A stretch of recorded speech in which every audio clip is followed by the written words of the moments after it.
Entendendo a Bíblia em boa companhia, a antiga e a nova aliança. Fazemos parte da nova aliança, será? Olha o que diz Jeremias, capítulo 31, versos 33. Esta é a aliança que farei com a comunidade de Israel depois daqueles dias, declara o Senhor. Porei a minha lei no íntimo deles, escreverei nos seus corações, serei o Deus deles e eles serão o meu povo. Essa aliança não me pertence. Ao olhar esse texto, é claramente feita uma aliança com o povo de Israel. Então, eu preciso orar para que Deus coloque diante de nós a verdadeira clareza sobre esse assunto. Vamos fazer isso. Senhor Deus, estamos diante de Ti com a palavra, a Tua palavra em mãos, para estudarmos, aprimorarmos o entendimento, o conhecimento de Ti. Rogamos o Espírito Santo para que traga luz sobre o nosso pensamento e para que possamos caminhar segundo a luz que é a Tua palavra para o nosso caminho. Guarda-nos do mal e abençoa os que estão participando. Faz deles pessoas felizes na Tua vivência, em nome de Jesus. Amém. Bem, ao pensarmos que o caminho de Deus nos traz felicidade e que uma tão bela e linda promessa pode ser nossa, porque a velha aliança e a nova aliança feitas desde Abraão, desde o Gênesis com Adão e Eva, com Noé, várias alianças que foram renovadas, não foi apenas a velha, foram as alianças. Todas elas, no entanto, têm uma mesma característica. Antes de falarmos da característica da aliança, que é a nossa lição, a promessa, a aliança eterna de Deus nos faz pensar, eu gostaria de ler um outro texto de um contemporâneo do profeta Jeremias, o inspirado profeta Isaías, que lá no seu capítulo 56, versos 6 e 7, diz logo de princípio e clareia bem a nossa mente sobre esse assunto. E os estrangeiros que se unem ao Senhor para servi-lo, para armarem o nome do Senhor e prestar-lhe culto, todos os que guardarem o sábado, deixando de profaná-lo, e os que apegarem à minha aliança, esses eu trarei ao meu santo monte e lhes darei alegria em minha casa de oração. Seus holocaustos e demais sacrifícios serão aceitos em meu altar, pois a minha casa será chamada casa de oração para todos os povos. Eu estou nessa. Você está na promessa, na aliança. Vamos repetir alguns trechos. Os estrangeiros, eu, você, que se unirem ao Senhor para servi-lo. Para que nós vamos nos unir ao Senhor junto com o Israel, com Judá, com o povo da promessa? Nós vamos nos unir a eles para amarem o nome do Senhor e prestarem culto. Que maravilha! Que ninguém seja obstado de entrar na casa do Senhor e prestar culto ao Senhor. O que é prestar culto? É orar ao Senhor, é cantar louvores ao Senhor, é salmodiar, é ler a palavra de Deus, é inspirar-se e inspirar outras pessoas, convidar. Encho a minha casa com os mendigos, com os reis, com os príncipes, com os viajantes, com os estrangeiros. Essas pessoas é que são os convidados de Deus para o seu reino. Bem, nós somos estrangeiros, estamos lá para amarmos ao nosso Deus. Todos os que guardarem, agora vem uma condição, todos os que guardarem o sábado deixando de profaná-lo e que se apegarem à minha aliança. Você se apega à aliança e obedece. Entra na arca, Noé e sua família são salvos. Quem não entrou na arca não obedeceu. Viram a arca, 120 anos de pregação, insistente, Noé foi até demais. Entre na arca, salve a você e a sua família. Apenas ele e sua família e os lindos animais que vemos hoje correndo e brincando por todo lado, cantando, esses são os que entraram na arca. Os outros... Bem, Adão e Eva receberam a promessa da aliança, esmagarei a cabeça da serpente. Nós somos testemunhas. Jesus veio, esmagou a cabeça da serpente, ele já fez a sua parte. Satanás foi vencido na cruz. Jesus morreu na cruz, ressuscitou e nos leva junto da morte do pecado para a vida eterna em Cristo Jesus. Mas não termina aqui o nosso verso. Nós vamos adiante ao colocarmos o verso 7 também. Todos que se apegarem à minha aliança, Esses eu trarei ao meu santo monte, lhes darei alegria, e minha casa de adoração, seus holocaustos e demais sacrifícios serão aceitos no meu altar. A minha casa será chamada casa de oração de todos os povos. Não vamos parar por aqui. O nosso tema nos remete a outros pensamentos. Nós precisamos entender que nós fomos chamados da vida de pecado para uma vida de perfeita luz. Bom, vamos ver o que nos diz, então, o livro de Êxodo, capítulo 34, verso 6, que leio com vocês. E passou diante de Moisés, proclamando: Senhor, Senhor, Deus compassivo e misericordioso, paciente, cheio de amor e de fidelidade, que mantém o seu amor a milhares e perdoa a maldade e a rebelião do pecado, contudo não deixa de punir o culpado. Castiga os filhos e os netos pelos pecados de seus pais até a terceira e quarta geração. Mas é também Moisés quem disse em Gênesis capítulo 20, versos 4 e 6, que essas mesmas gerações seriam abençoadas até 1000 gerações do que amam a Deus e são fiéis à sua palavra. Nós estamos, portanto, todos dentro da mesma promessa, uma promessa de amor e não de punição. A punição pertence aos que não entram na arca, mas os que estão nela, esses são contemplados pelo amor do Pai. Bom, Romanos nos explica claramente no capítulo 3, verso 24. Sendo justificados gratuitamente por sua graça, por meio da redenção que há em Cristo Jesus. Quem é que recebe a graça, pela graça, a justificação? Bom, no verso 20 do capítulo 3 diz: portanto, ninguém será declarado justo diante dele baseando-se na obediência à lei, pois é mediante a lei que nos tornamos plenamente conscientes do pecado. Bom, a partir do momento que nos tornamos conscientes do pecado, entendemos a necessidade de um Salvador.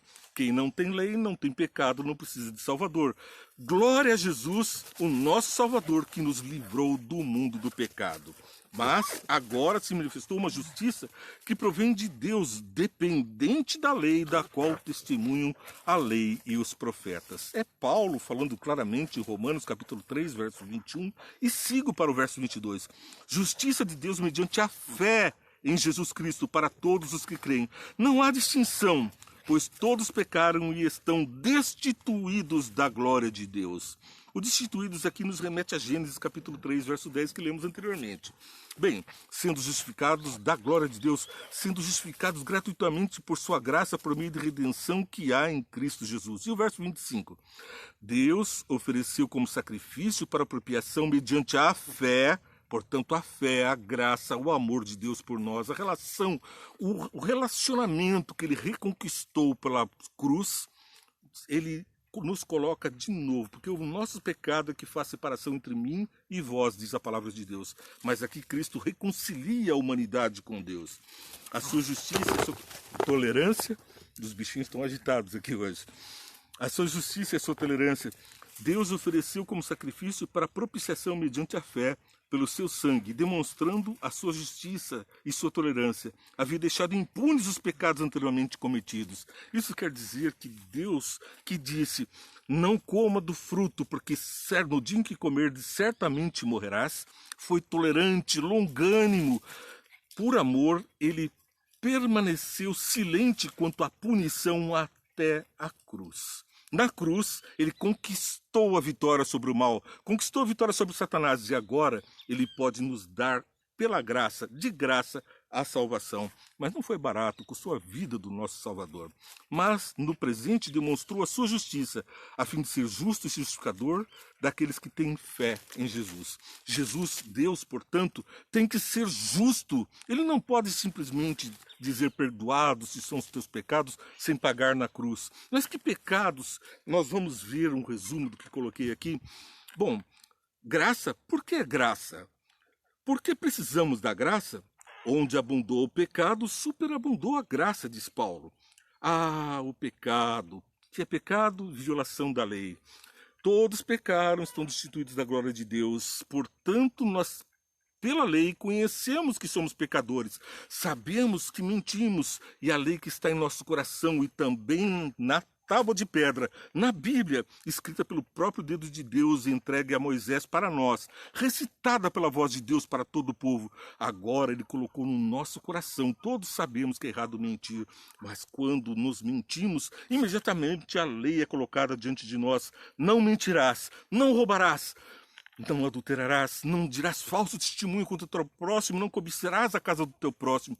Quando estamos cobiçando, Deus já nos lembra, não? E aí nós vamos lembrando de estar com Ele no sábado. Nós vamos não tendo outros deuses diante dele, não fazendo imagens de escultura para nos prostrarmos diante de ídolos dessa terra. Mas estamos tendo Deus sobre todas as coisas. Essas coisas que Deus colocou no nosso coração são a sua vontade. E aqueles que se entregam a conviver com a vontade de Deus são os herdeiros dessa promessa. Todos têm direito, porque o sangue foi vertido. Todos têm gratuitamente, não precisam fazer nada, a salvação. Mas aqueles que são salvos têm a vida transformada, ouvem a voz e põem a lei de Deus no seu coração, a sua vontade nos move dia e noite, nos acusando quando pecamos, corremos para Jesus. Temos fé na salvação, a graça nos alcança e a salvação é plena. Bem, Jeremias disse que a aliança era com o povo de Israel, mas aqui nós vemos que Isaías esclareceu que é uma aliança com todos, e Paulo ratifica, enumera muitos versículos falando exatamente a mesma coisa. Bom, vamos seguir no nosso estudo, porque nós temos agora Romanos capítulo 11, verso 5, verso 7, e depois vamos ler também o 13 e 14. 11, verso 5. Assim, hoje, há remanescente escolhido pela graça. Bom, nós somos remanescentes de Israel. Lembremos que Israel havia sido desterrado, havia sido espalhado pela Síria, não havia mais, entre a Babilônia e o reino assírio, não havia mais 10 tribos de Israel. Era o ano 722 e ali estava terminada a história do povo de Israel. Alguns israelitas têm sido encontrados dispersos no mundo, até mesmo na África. Nós sabemos que a rainha de Sabá estudou a Bíblia com Salomão. Ela levou o comércio entre essas nações. Alguns israelitas estavam lá em Sabá, na África, e dizem até que houve filhos de Salomão por lá com a rainha de Sabá. A Bíblia não fala isso, mas nós sabemos que o etíope estava ali como um embaixador comerciando com Israel. O etíope veio a Israel e estava levando na sua carruagem o livro de Isaías, a Bíblia da época. O livro de Isaías estava lendo lá, no livro de Isaías, o capítulo 53, versos 7 e 8. Olha que mensagem linda que ele estava lendo. Isaías 53, versos 7 e 8. Estava bem perto daquele que nós lemos agora há pouco, de 56, versos 6 e 7. Agora lemos os 53, 7 e 8. E foi oprimido e afligido, e contudo não abriu a sua boca. Como um cordeiro foi levado para o matador, e como uma ovelha que diante de seus tosqueadores fica calada, ele não abriu a sua boca. Aqui Isaías está profetizando sobre Jesus. E é lógico que o etíope folheava ali, rolava o livro, que era em rolos, né? E lia isso e não entendia. Então foi que Timóteo passou adiante dele, e ali Filipe estava diante dele, correndo atrás da carruagem, levado pelo Espírito, e trouxe a mensagem. O que me chama a atenção, a Bíblia relata que Filipe estava fazendo uma pregação para uma multidão, e o Espírito de Deus o tirou e o levou para pregar para o etíope. O etíope então recebe a mensagem: o que me impede de ser batizado? Eis ali a água. E imediatamente pararam a carruagem, ele foi batizado e seguiu para a Etiópia. E imediatamente o Espírito Santo o devolveu para pregar a outra multidão. Deus deixou a multidão esperando para pregar a um etíope. Por quê? Porque abriu as portas dos céus para a nação etíope. O objetivo de Israel era esse, que aos povos, ao passarem por ali, recebessem o evangelho. E o etíope preparou o caminho do Senhor na África. Foi o primeiro grande evangelista na África, um africano convertido, o etíope. Ali, esse eunuco da rainha de Sabá estava levando a mensagem. Depois ela veio para ver com seus próprios olhos as maravilhas que haviam sido anunciadas. E a história multiplica mundo afora. Bom, nós não vamos parar por aqui, vamos ainda partindo para nossa finalização, 11, verso 7. Quer dizer então, Israel não conseguiu aquilo que tanto buscava, mas os eleitos obtiveram, os demais foram endurecidos? Será que apenas os eleitos e os demais foram endurecidos? Capítulo 11, versos 13 e 14. Estou falando a vocês, gentios, visto que sou apóstolo para os gentios. Exalto o meu ministério na esperança de que, de alguma forma, possa provocar ciúmes em meu próprio povo e salvar alguns deles. Paulo pregava à multidão e provocava ciúmes, provocava revolta, provocava discussão, provocava falatório, e as pessoas ouviam Paulo. Muitos se converteram, muitos endureceram o coração. Mas nós estamos com o coração mole diante de Deus. Se hoje ouvirdes a sua palavra, não endureçais o vosso coração. Efésios 2:12.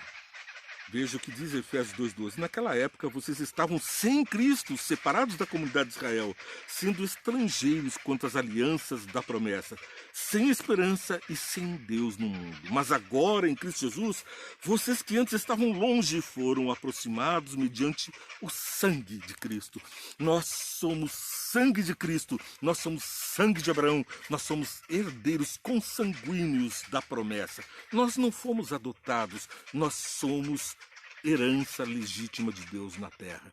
Fomos adotados sim porque pecadores. Jesus veio, mas ao morrer na cruz, ele nos faz titulares do direito tanto quanto, sem distinção, todos herdeiros da mesma salvação, da mesma promessa, porque todos, sejam judeus, sejam israelitas, qualquer do mundo depende da graça. Sempre foi a graça, não adianta se iludir, não adianta falar da velha aliança ou da nova aliança.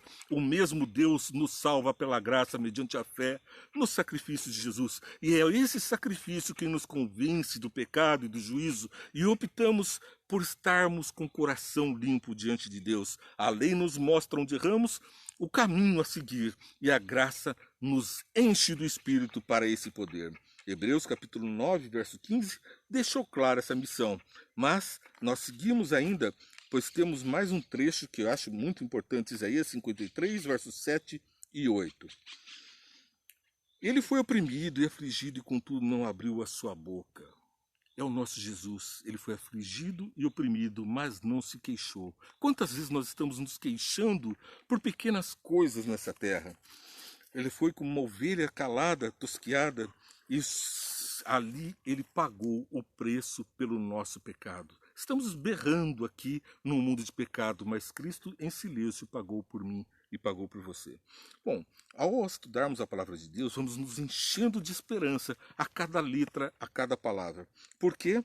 Porque, sem dúvida, esta promessa, esta aliança é minha. E entre todas as alianças feitas na Bíblia, todas elas foram também a minha. Todas elas me alcançaram. Eu participo de todas elas. Não existe velha nem nova quando a aliança é de Deus. Deus, ele não abdica, não abre mão de promessas feitas. Ele não jura por seu próprio nome para deixar de valer. Eu sou Deus e não mudo. Eu sou Deus e não minto. São as palavras dele na Santa Escritura. Portanto, guarda e espera, aprimora o teu coração e abre teu coração para a palavra de Deus. Compreende que os mandamentos de Deus são para a nossa proteção, não são para serem colocados no lixo. A palavra de Deus nunca vai para o lixo. Ele escreveu em tábuas de pedra os mandamentos, mas na areia os meus pecados. Louvado seja Jesus, abençoado seja você. Você acaba de assistir Entendendo a Bíblia em Boa Companhia, todos os dias com você. Mas não perca também os 5 minutos, Vem Entende, que vai ao ar um pouquinho antes com o resumo desse programa. Eu estou orando por você. Curta, compartilhe, siga a nossa programação. E não esqueça, toca o sininho e faz com que as bênçãos alcancem mais pessoas. Que Deus te abençoe.